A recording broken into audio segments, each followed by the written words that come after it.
Here in Nevada's 2nd Congressional District, we have school districts with problems that range from overcrowding to being practically empty.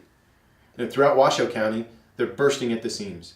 Throughout many of the rural counties, they have too few students and too few resources to train those students with. We haven't built a new school in our community in a decade. Although we've said yes to some ballot measures that are going to make improvements, what we have right now is an education system that is short on funds and long on policy. It's top down, and a new teacher in Washoe County can make as little as $34,000 starting out. That's unacceptable. I don't want a $34,000 a year job to be teacher. Teacher should be twice that. Teacher should be something that is honored and respected. That's a career path, not a temporary gig. You shouldn't be able to go bartend and make more money than you do teaching. Nothing against bartending, but I want my students and I want my constituents to come up into a community, into a world where they're educated and they're participatory.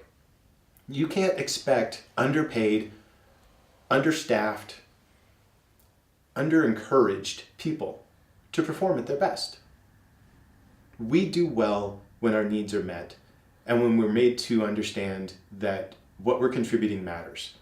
If we want good teachers, we have to pay them well, treat them well, and make sure that they know that teaching is a noble profession, an honorable profession, something that deserves the same kinds of accolades that we would normally reserve for doctors, for example.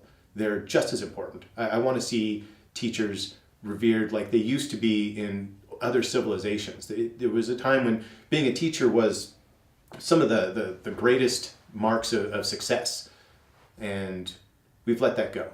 Depending on which metric you look at, Nevada is either the Mississippi of the West or Mississippi's the Nevada of the South, neither of which are points of pride for either state.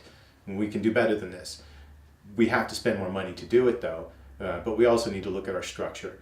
And we have very top-heavy, very administrative-heavy setup, and there's no excuse for the pay disparity.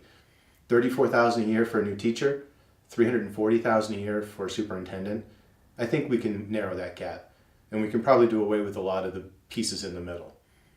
At a federal level, I'll help with that by working to increase per pupil funding and move away from things like grant funding that cause so much overhead and take away the resources that should be going in towards the education process.